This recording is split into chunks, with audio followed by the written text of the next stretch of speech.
Hello student. स्वागत है आपका कनावत एकेडमी के यूट्यूब चैनल पर।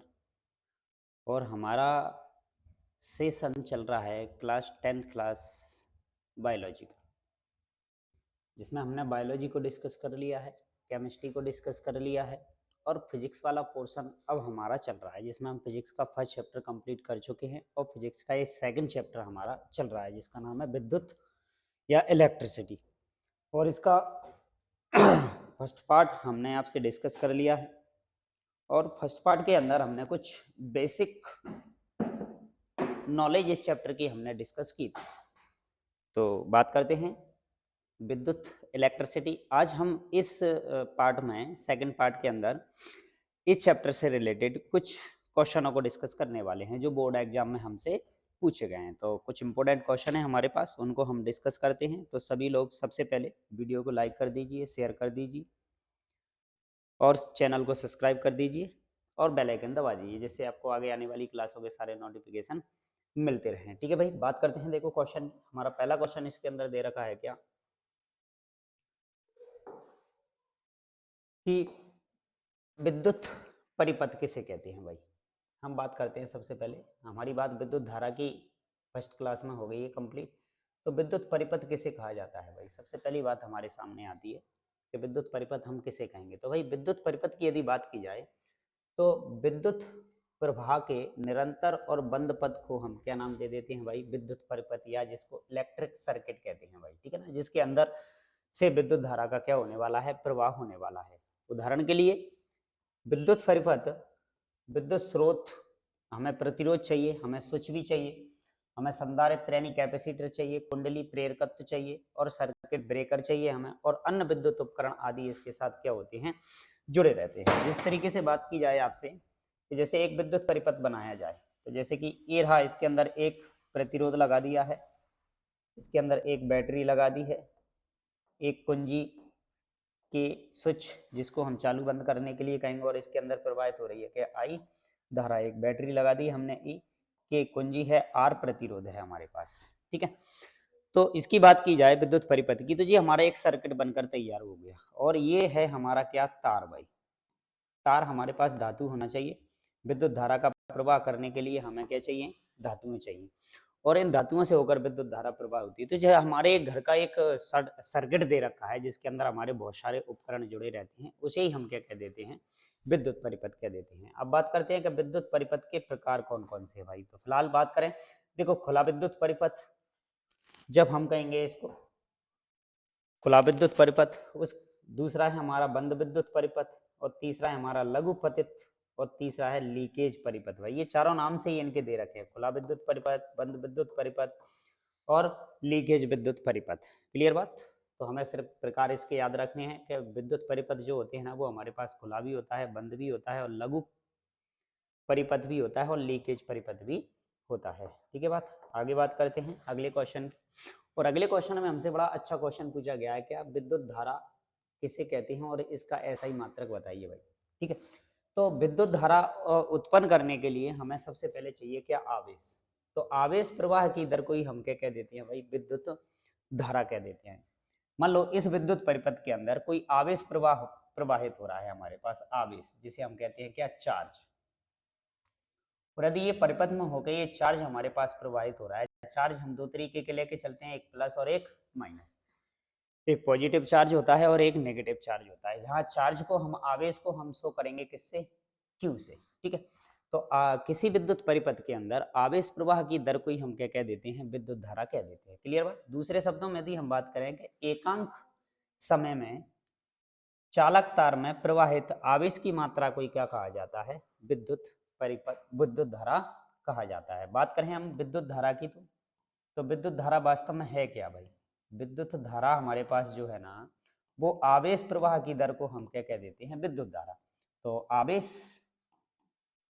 बटे क्या, दर, दर बोले तो समय, हमारे पास समय, ये रहा हमारे पास समय। क्लियर बात। तो विद्युत धारा है क्या, आवेश प्रवाह की दर को हम विद्युत धारा कह देते हैं। विद्युत धारा को हम आई से प्रदर्शित करते हैं, तो आई बराबर आवेश को हम क्यू से प्रदर्शित करते हैं, और समय को हम टी या सेकंड लेके प्रदर्शित करते हैं। ठीक है बात। अब बात की जाए इनके मात्रकों की, तो आवेश का मात्रक क्या होता है भाई, कूलाम, सी से डिनोट करते हैं जिसको। समय का मात्रक क्या होता है, सेकंड, इसे हम सेकंड एस ई लिख सकते हैं।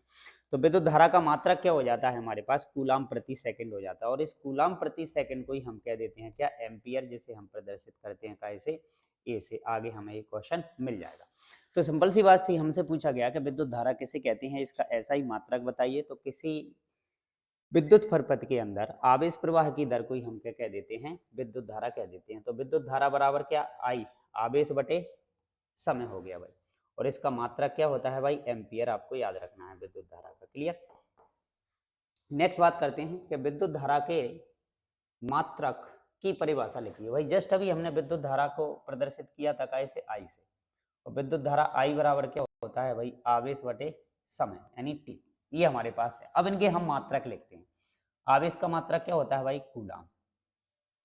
आवेश का मात्रक क्या होता है, कूलाम। और समय का मात्रक क्या होता है, सेकंड। ठीक है। अब हम इसे लिख लेते हैं कि भाई एक, और इसी कूलाम बटे सेकंड को ही हम बोल देते हैं क्या भाई, एम्पियर। ये हमारा कह रहा है एम्पियर। तो हमें विद्युत धारा के मात्रक इस एम्पियर की परिभाषा लिखनी है। तो एम्पियर की परिभाषा लिखने के लिए हमें एक कूलाम आवेश 1 सेकंड तक प्रवाहित करना है हमें इसके अंदर। तो बस इससे ही हमारी परिभाषा निकलेगी, इस सूत्र से। कैसे निकलेगी भाई, कि किसी चालक के परिक्षेत्र से प्रति सेकंड यदि 1 कूलम आवेश प्रवाहित होता है तो उस चालक में बहने वाली विद्युत धारा की मात्रा कितनी होती है भाई, 1 एम्पियर होती है। यदि किसी चालक से, यदि किसी विद्युत परिपथ से 1 सेकंड में यदि 1 कूलम आवेश प्रवाहित होता है तो उस चालक के अंदर बहने वाली धारा का मान कितना होता है, 1 एम्पियर होता है। ये थी हमारी विद्युत धारा के मात्रक एम्पियर की परिभाषा। क्लियर। दूसरा क्वेश्चन हमें दे रखा है कि विद्युत विभव किसे कहते हैं, और इसका भी हमें क्या बताना है भाई, एसआई मात्रक बताना है भाई। तो विद्युत विभव है क्या भाई वास्तव में, क्या तो एकांक धनावेश को अनंत से विद्युत क्षेत्र के किसी बिंदु तक लाने में, मान लो कोई एकांक धनावेश हमें दे रखा है, मान लो ये दे रखा है प्लस क्यू, और इस प्लस क्यू आवेश को हमें लेके आना है कहाँ से, एकांक धनावेश को अनंत से हमें विद्युत क्षेत्र के किसी बिंदु तक लेके आना है भाई। ये स्थिति जो दे रखी है ना, वो अनंत दे रखी है हमें। अनंत वास्तव में कोई स्थिति नहीं होती है, लेकिन हमने मान लिया कि अनंत एक ऐसी स्थिति दे रखी है, बहुत ज्यादा दूर कोई आवेश स्थित है, और इस आवेश को हमें लेके आना है वहां तक जहां पर क्या दे रखा है, हमें विद्युत क्षेत्र ई दे रखा है। तो विद्युत क्षेत्र ई के किसी बिंदु तक हमें इस आवेश को लेकर आएंगे। लेकर आने में हमें क्या करना पड़ेगा भाई, कुछ कार्य करना पड़ेगा। कार को प्रदर्शित करेंगे हम कैसे, डब्ल्यू से।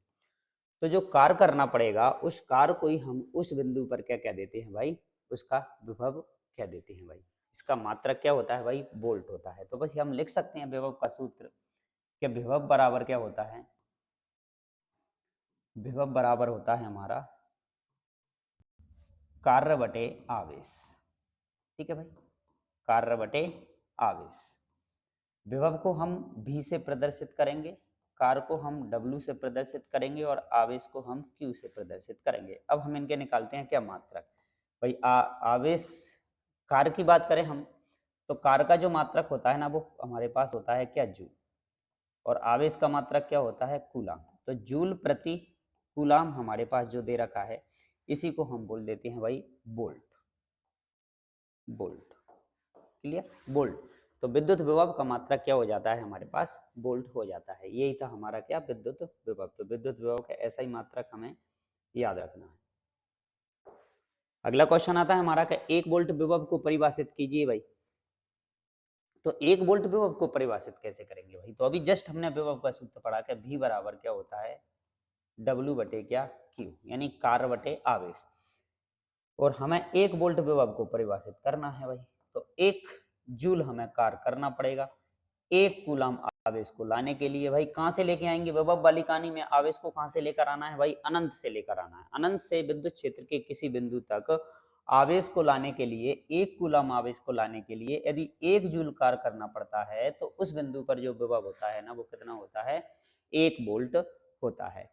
क्लियर भाई बात। तो देखो पढ़ते हैं कि एकांक धन आवेश को अनंत से विद्युत क्षेत्र के किसी बिंदु तक लाने में यदि 1 जूल कार्य करना पड़ता है, तो उस विद्युत क्षेत्र के उस बिंदु पर विभव का मान कितना होता है भाई, 1 वोल्ट होता है। आप सूत्र से इसको आसानी से याद रख सकते हो। क्लियर बात। आगे चलते हैं अगले क्वेश्चन की तरफ। और अगला क्वेश्चन हमें दे रखा है क्या, कि विद्युत प्रतिरोध। यस, अगला नोटेशन आ गया हमारा, विद्युत प्रतिरोध किसे कहते हैं और इसका भी हमें मात्रक बताना है। क्लियर। तो प्रतिरोध वास्तव में है क्या, जिसको हम प्रतिरोध बोल रहे हैं, जिसे हम प्रदर्शित करेंगे कैसे, आर से। तो विद्युत प्रतिरोध किसे कहते हैं, इसका मात्रक लिखिए। तो भाई विद्युत प्रतिरोध वास्तव में क्या है, पहली बात करें हम तो धारा जो विद्युत परिपथ के अंदर बह रही है उसके बहने में बाधा उत्पन्न करने वाली युक्ति को या बाधा उत्पन्न करने को ही हम क्या कहते हैं भाई, प्रतिरोध। मतलब धारा को रोकने वाला क्या कहलाता है, प्रतिरोध कहलाता है।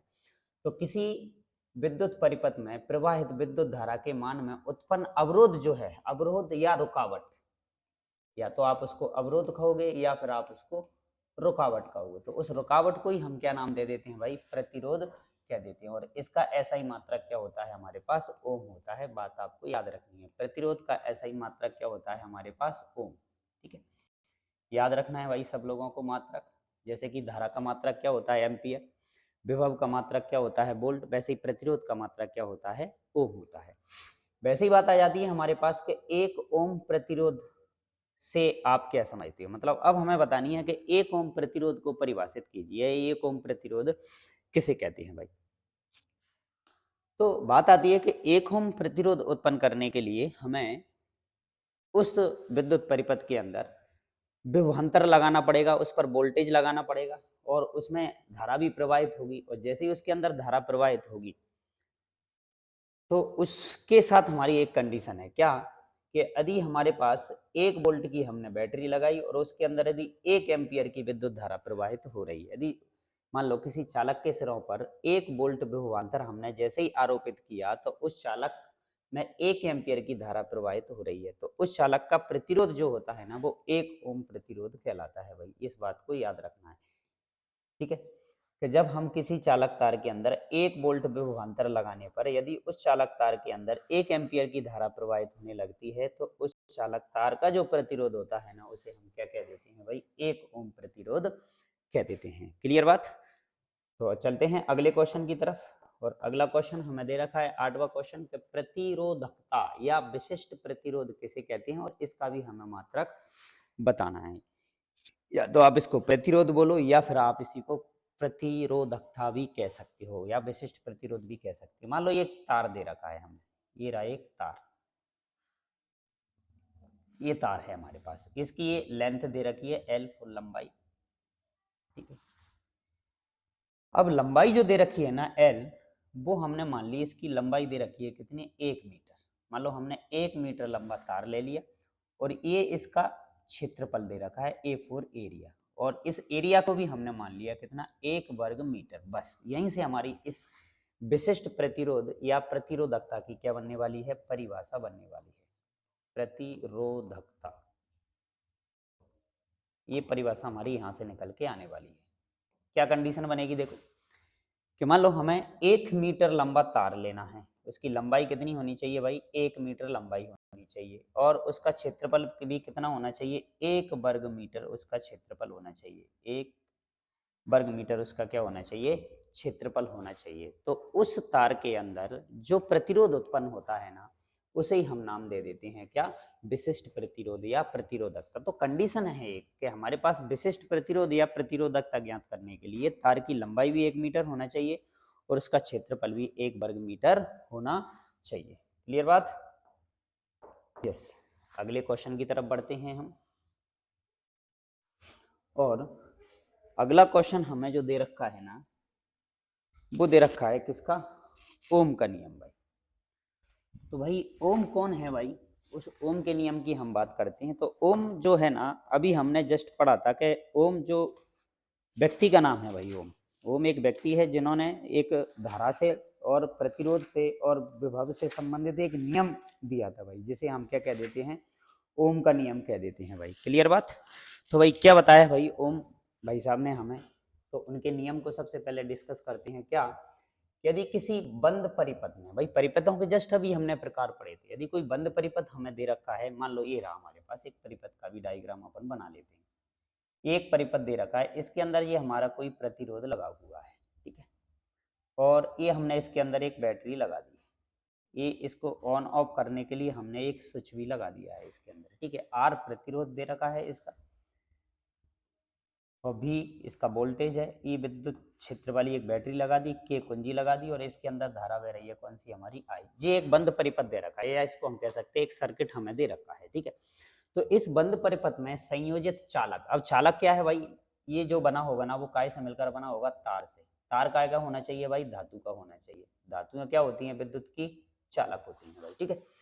तो जिसकी भौतिक परिस्थितियों में कोई परिवर्तन ना किया जाए। अब बात करें भाई ये भौतिक परिस्थितियां कौन कौन सी होती हैं। भौतिक परिस्थितियों की यदि बात की जाए तो भौतिक परिस्थितियों का मतलब है उस चालक की लंबाई भी हो सकती है, उसकी चौड़ाई भी हो सकती है, उसकी मोटाई भी हो सकती है, उसका आयतन भी हो सकता है, आयतन। और हम बात करें तो उसका तापमान भी हो सकता है। इन चीजों में हमें कोई परिवर्तन नहीं करना है। ये बात कौन बता रहा है भाई, ओम बता रहा है कि यदि कोई बंद परिपथ हमें दे रखा है और संयोजित चालक में जिसकी भौतिक परिस्थितियों में कोई परिवर्तन ना किया जाए तो उसमें प्रवाहित होने वाली विद्युत धारा आई और उसके सिरों के मध्य लगाए गए विभवांतर के बीच में एक निश्चित अनुपात होता है, उसे हम क्या कह देते हैं भाई, उस विद्युत प्रतिरोध कह देते हैं। तो बात करते हैं, देखो विभवांतर बराबर विभवांतर, विभवांतर, विभवांतर बटे धारा यानी विद्युत धारा, इसके बीच में एक अनुपात होता है। उस अनुपात को हम क्या नाम देते हैं भाई, नियतांक। उसे हम बोल देते हैं क्या, नियतांक। और इसी नियतांक को हम यहाँ पे बोल देते हैं क्या, प्रतिरोध। तो भाई वास्तव में प्रतिरोध विभवांतर को हम काय से प्रदर्शित करेंगे, बी से, और धारा को काय से प्रदर्शित करेंगे हम, आई से। तो आर बराबर क्या हो जाएगा भाई हमारे पास, भी बटे आई। या फिर हम कह सकते हैं यहाँ से हमें यदि वोल्टेज निकालना है, भी बराबर क्या बन जाएगा हमारा, आई आर। इसको याद रखना है भाई आप लोगों को सबको अच्छे से, भी बराबर क्या हो जाएगा आपका, आई आर हो जाएगा। या फिर हम कहें कि आई बराबर क्या हो जाएगा भाई, इस फॉर्मूले को भी आपको याद रखना है, आई बराबर क्या हो जाएगा, आई बराबर हो जाएगा क्या, भी बटे आर। तो ये तीन कंडीशन है हमारे पास ओम के नियम से बन के आ जाती हैं, ठीक है। तो किसी बंद परिपथ में संयोजित चालक में जिसकी कोई भौतिक परिस्थितियों में कोई परिवर्तन ना किया जाए तो उसमें प्रवाहित होने वाली जो विद्युत धारा होती है ना, और उसके सिरों पर लगाए गए जो विभवांतर होता है, उनके बीच में एक निश्चित अनुपात होता है। उस निश्चित अनुपात को ही हम नाम दे देते हैं क्या, प्रतिरोध। क्लियर बात, ठीक है। ये था हमारा ओम का नियम। अब कंडीशन बनती है कि ओम के नियम पर लागू होने की शर्तें क्या हैं। तो जस्ट शर्तों को हमने इसी क्वेश्चन में डिस्कस कर लिया था क्या, कि ओम के नियम पर लागू होने की शर्तें क्या हैं भाई, ठीक है। इनकी हम बात करते हैं, ओम के नियम पर लागू होने की शर्तें। तो सबसे पहली शर्त है कि जो चालक हम ले रहे हैं जिसके अंदर ओम के नियम को हम अप्लाई कर रहे हैं, उस चालक का तापमान क्या रहना चाहिए भाई, स्थिर रहना चाहिए। दूसरा पॉइंट बनता है हमारा, ये पहला पॉइंट हो गया। और दूसरे पॉइंट की यदि बात की जाए तो दूसरा पॉइंट दे रखा है कि चालक की भौतिक अवस्थाओं में, जैसे कि उसकी मोटाई भी हो सकती है, उसकी लंबाई भी हो सकती है, उसका आयतन भी हो सकता है, इनमें कोई परिवर्तन नहीं होना चाहिए, तभी जाके हम ओम के नियम का रिजल्ट प्राप्त कर सकते हैं। तो आप आसानी से इसको याद रख सकते हैं, ठीक है। चलते हैं अगली स्लाइड में। और अगली स्लाइड में हमें दे रखा है कि किसी चालक का प्रतिरोध किन किन कारकों पर निर्भर करता है भाई। तो याद रखना है हमें, चालक का प्रतिरोध कौन कौन से कारकों पर निर्भर करता है। ऐसे हमें 4 कारक हमें दे रखे हैं जिन पर चालक का प्रतिरोध निर्भर करता है, ठीक है बात। तो बात करते हैं, सबसे पहले हमें दे रखा है कि चालक की लंबाई पर। वही चालक जितना लंबा है उस लंबाई को हम क्या बोल रहे हैं भाई, इसकी एल बोल रहे हैं। तो चालक की लंबाई पर भी प्रतिरोध निर्भर करता है। चालक के अनुप्रस्थ काट के क्षेत्रफल पर, जिसको हमने बोला क्या, ए फॉर एरिया, इस पर भी ये प्रतिरोध क्या करता है, निर्भर करता है। दूसरा है चालक के पदार्थ की प्रकृति। और चालक के पदार्थ की प्रकृति का मतलब यह है कि चालक किस धातु का लिया गया। अलग अलग धातुओं का प्रतिरोध क्या होता है भाई, अलग अलग होता है, ठीक है। कि चालक पदार्थ जो लिया गया है वो हमारा धातु है या धातु है, ठीक है। और अगला है हमारा चालक के तापमान पर, ठीक है। तो ये 4 कंडीशन हमें दे रखी हैं जिन पर हमारा प्रतिरोध निर्भर करता है। तो बात करें सबसे पहले चालक की लंबाई पर। तो प्रतिरोध जो होता है ना वो चालक की लंबाई के क्या होता है, समानुपाती होता है। मतलब चालक तार की यदि लंबाई बढ़ा दी जाए तो उसका प्रतिरोध भी बढ़ जाएगा। क्लियर बात। दूसरी बात करें कि चालक का जो प्रतिरोध होता है ना, वो प्रतिरोध अनुप्रस्थ काट के क्षेत्रफल के व्युत्क्रमानुपाती होता है, मतलब उल्टा होता है। मतलब जैसे ही क्षेत्रफल को यदि बढ़ाएंगे तो चालक तार का प्रतिरोध क्या हो जाएगा, कम, और क्षेत्रफल को कम करेंगे तो चालक तार का प्रतिरोध क्या हो जाएगा, कम। तो बात करें चालक के पदार्थ की प्रकृति पर। तो चालक के पदार्थ की प्रकृति पर निर्भरता ये है कि अलग अलग पदार्थों का प्रतिरोध क्या होता है भाई, अलग अलग होता है, ठीक है ना भाई। दूसरा है चालक का तापमान। यदि चालक का तापमान बढ़ा दिया जाए तो प्रतिरोध का मान भी क्या हो जाएगा भाई, बढ़ जाएगा। तो ये 4 कंडीशन हमें दे रखी थी, किसी चालक का प्रतिरोध किन किन कारकों पर निर्भर करता है। तो आप याद रख सकते हो कि चालक की लंबाई पर, चालक के अनुप्रस्थ काट के क्षेत्रफल पर, चालक के पदार्थ की प्रकृति पर और चालक के तापमान पर। क्लियर बात? तो ये था हमारा क्वेश्चन और अगले क्वेश्चन की तरफ हम चलते हैं। और अगला क्वेश्चन हमें दे रखा है कि जूल के तापन के नियम भाई हमें लिखने हैं। भाई किसके?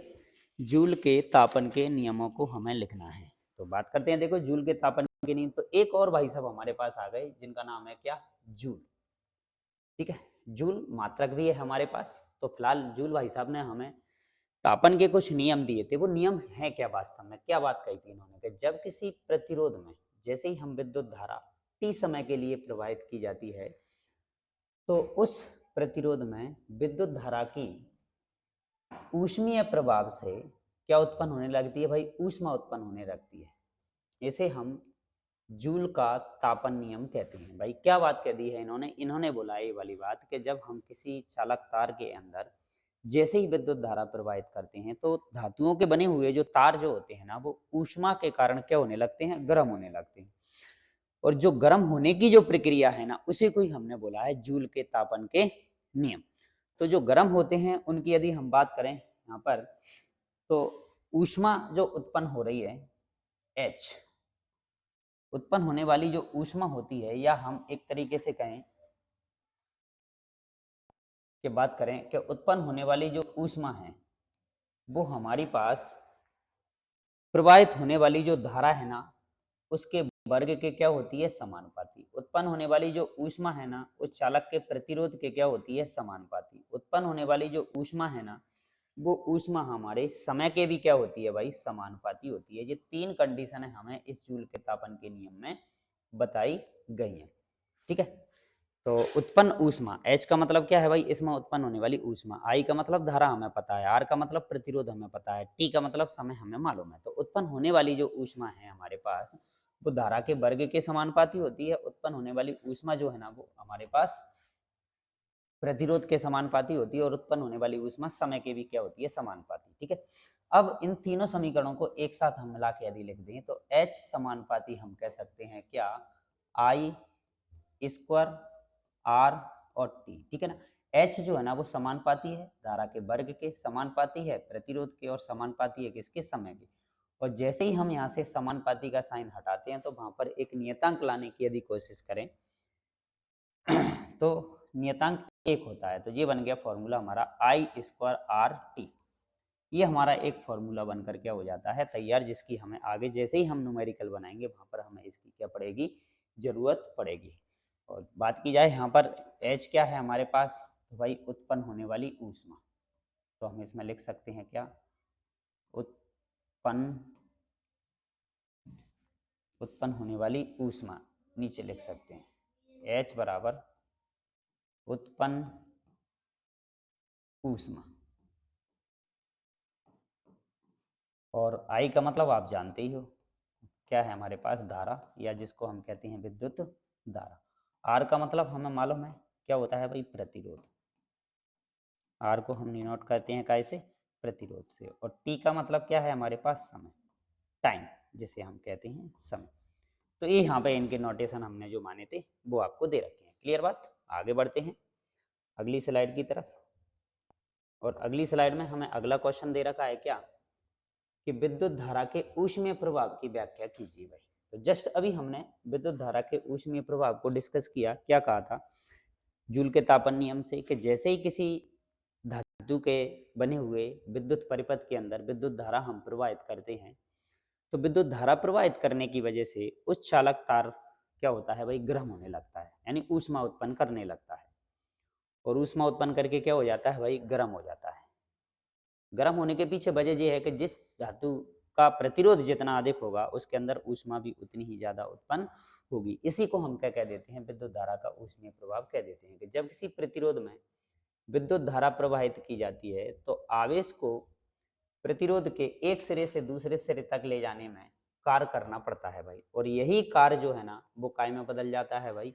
ऊष्मा में, जिससे वो प्रतिरोध या वो तार जो होता है ना वो क्या हो जाता है? गर्म हो जाता है। जितना ज्यादा प्रतिरोध होगा ऊष्मा का मान भी उतना ही अधिक होगा। इसी घटना को हम क्या देते हैं, विद्युत धारा का ऊष्मीय प्रभाव। में से ही मतलब जैसे ही हम विद्युत धारा तार के अंदर प्रवाहित करते हैं तो वो तार क्या हो जाते हैं, गर्म। उसके पीछे वजह ये थी। क्लियर बात।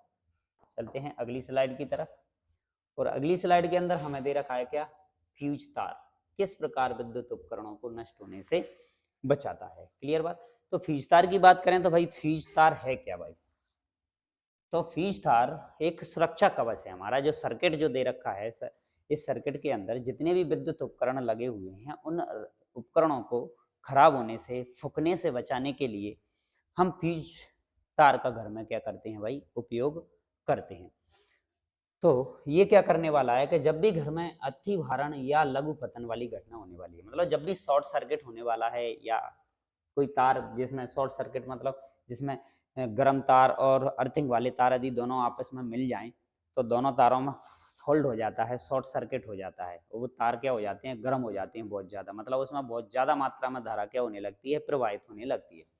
तो जब भी विद्युत परिपथ में अति भारण या लघु पतन के कारण विद्युत धारा का मान क्या हो जाता है, बढ़ जाता है। तो फ्यूज तार में उत्पन्न होने के कारण, ऊष्मा उत्पन्न होने के कारण इस फ्यूज तार का भी तापमान क्या हो जाता है, बढ़ जाता है। और ये फ्यूज तार पिघल कर क्या हो जाता है, टूट जाता है। जैसे ही फ्यूज तार टूट गया तो हमारा जो बंद परिपथ बना हुआ था वो कैसा बन गया, खुला परिपथ। और खुले परिपथ में विद्युत धारा प्रवाहित नहीं होती है और विद्युत धारा प्रवाह क्या हो जाता है, रुक जाता है। और हमारे उसमें लगे हुए सारे उपकरण फूकने से क्या हो जाते हैं, बच जाते हैं। तो ये कहानी होती है हमारी किसकी, फ्यूज तार की। ठीक है, अगली स्लाइड की तरफ चलते हैं।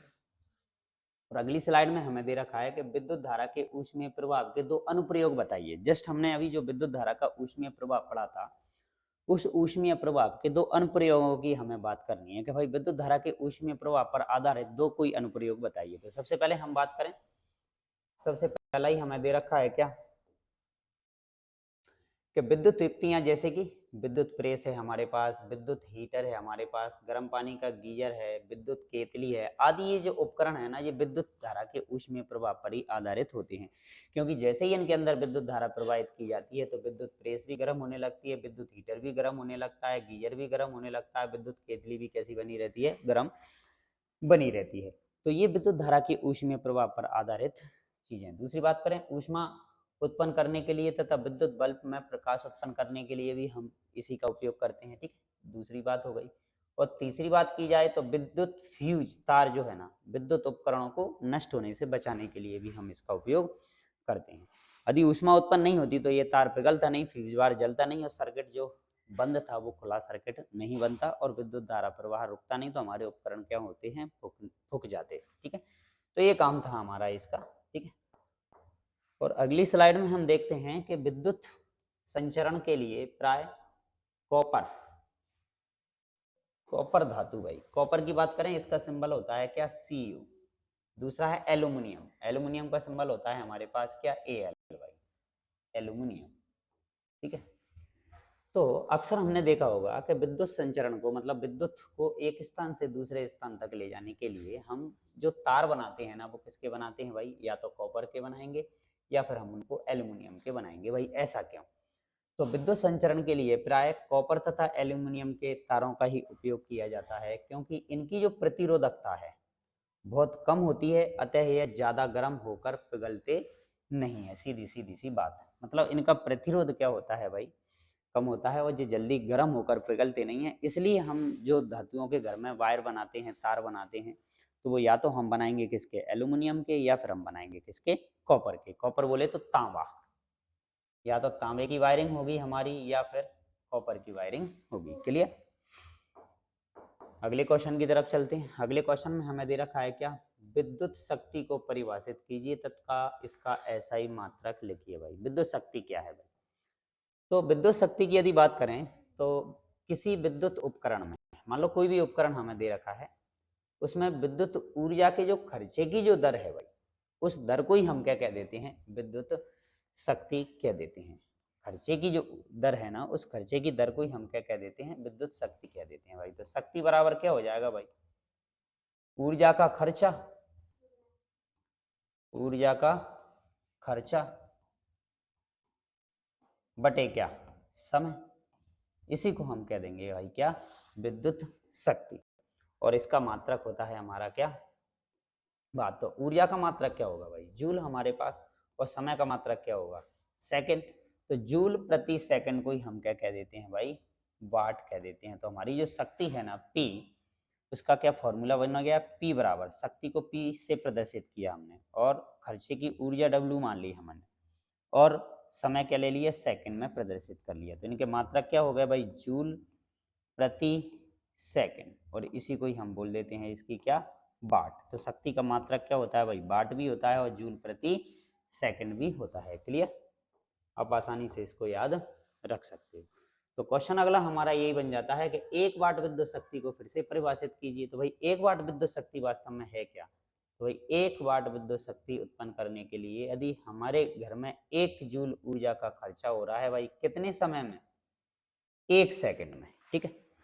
तो यदि किसी विद्युत परिपथ में 1 जूल प्रति सेकंड की दर से ऊर्जा की क्या हो रही है, हानि हो रही है, किसी विद्युत परिपथ में यदि 1 जूल ऊर्जा का खर्चा 1 सेकंड में हो रहा है, तो उस परिपथ के अंदर जो उत्पन्न होने वाली जो शक्ति होगी ना, वो क्या होगी हमारी, 1 वाट होगी, ठीक है। इसी को हम क्या कहते हैं, 1 वाट शक्ति कह देते हैं। क्लियर बात। और